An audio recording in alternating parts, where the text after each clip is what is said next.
Hello everyone, welcome back to my YouTube channel. My name is FPL Elma. Actually, I'm going to be going through my Gaming 31 team selection. But before we get into that, if you're new around here and enjoying the content, don't forget to subscribe and also don't forget to hit that like button. It really helps out the channel. And not wasting any much time, let's get straight into it. So before we get into the Game Week 31 team selection, we can start off by going through my Game Week 30 team review, how we performed in Game Week 30. We wanted to score 61 points, which was very good. And we could have scored a little bit more if Ake was not subbed off early due to an injury. So maybe we could have scored a little bit more. Maybe it was at Gabriel instead of Livramento. Maybe we could have scored a little bit more. But yeah, it is what it is. 61 points. Small green arrow, of course, is always appreciated. So for game 31, can be able to continue the trend as we push for the top 50k. So we had Ariola in goal, 2 points.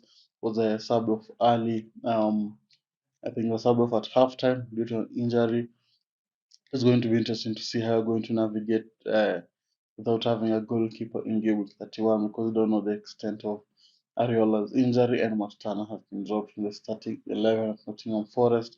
So we need to see what I'm able to do with that. Then you have Ake, 1 point as I mentioned, subbed off early.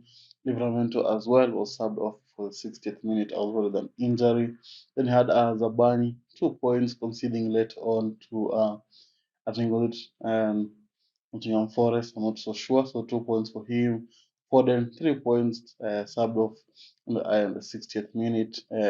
Very poor and disappointing display from him against Arsenal. Then he had Gordon with 8 points, 3 assists. That was on due to have an all-time great score. And then he also picked up a red card, so 8 points for him. Then had Son, who was the captain, scoring a goal and picking up 3 bonus points as well. So 20 points. Then you had Palmer, the man of the team of the week, 15 points, scoring a brace, picking up 3 points as well. So 15 points for him. Then you had Solanke there, scoring a goal as well, 7 points.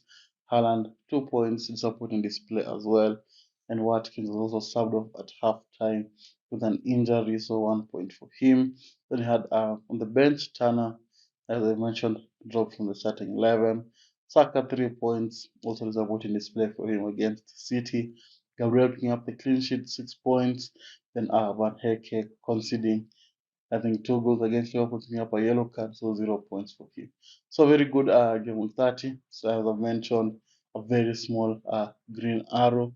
So for game 31, you can be able to have a bigger impact so that you can be able to push for that top 50k. So now let's look at what game 31 has in store for us. So we'll go into game 31. I'm going to be having 2 transfers, which means I have to use 1 transfer with the eye being on a double game 34, having the maximum number of players I can be able to get in that fixture. Maybe around 10, 9 players who are going to be having double games, so I can start planning on that right now. So with Ake coming off injury, the hamstring injury or a calf injury, whatever it was, I think it's made my transfers a little bit easier. But the only problem is there are a lot of injuries in the team as well. Watkins is also went off. We don't have a double game, so it's time to ship him off. Then we have the likes of Gordon is going to miss in the next match, and then he also has no double game weeks as well. Then you have the likes of Livramento as well, who picked up an injury. Chippy is coming back, so there's many things to do. But for now, I'm going to be. This is not the final transfer. I might change my mind, maybe bring in Salah instead. You never know. But these are my early transfer consideration. I just decided to put it in there, but it might change. So it's Ake to Aït-Nouri. I think looking at Munoz, the Crystal Palace guy, but their upcoming fixtures are a little bit tricky compared to the ones of Wolves. They play Burnley, West Ham, Nottingham, then Arsenal, Bournemouth in the double game 34. That's why I'm leaning towards having Aishnoudi in there instead. And you never know what might happen. There might be an injury before the game of 34, but we hope that he's going to be fit to play in that fixture.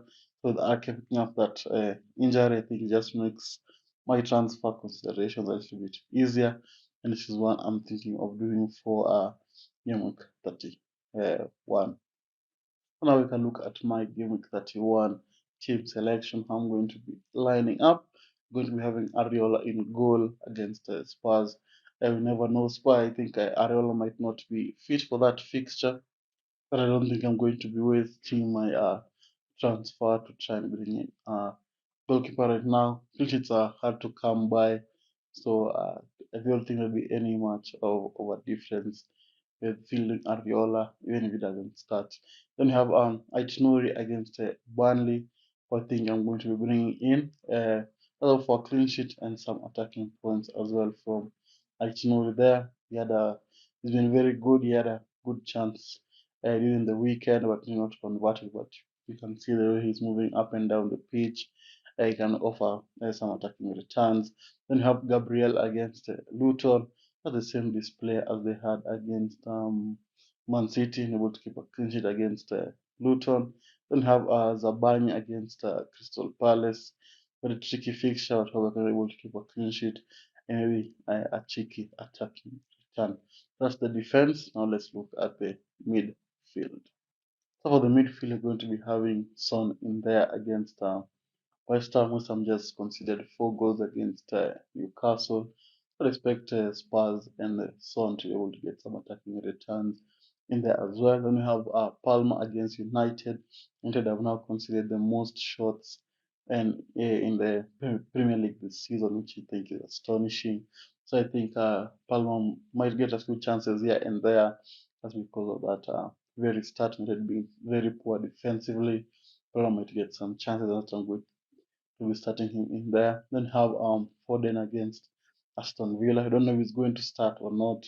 Maybe it might be time for the Pep rotation to begin with the number of fixtures coming up. But he was subbed off early, so I think he's going to start in that fixture, especially since it's one of the tough fixtures that they have remaining. I think he's going to start his full team. I know that Foden is going to be able to start and get some attacking returns. Then you have Saka completing off the team against Luton, who I think I'm going to be captaining this week. But that might change to Haaland. I think Saka against Luton. Of course, we don't know if he's fit. He went off limping against Man City, so that's something to look out for. But for now, the captain is going to be on him, and we'll see if it's going to change or not. So that's the midfield, and let's look at the forwards. So now we can look at the forwards. We're going to be having Haaland in there.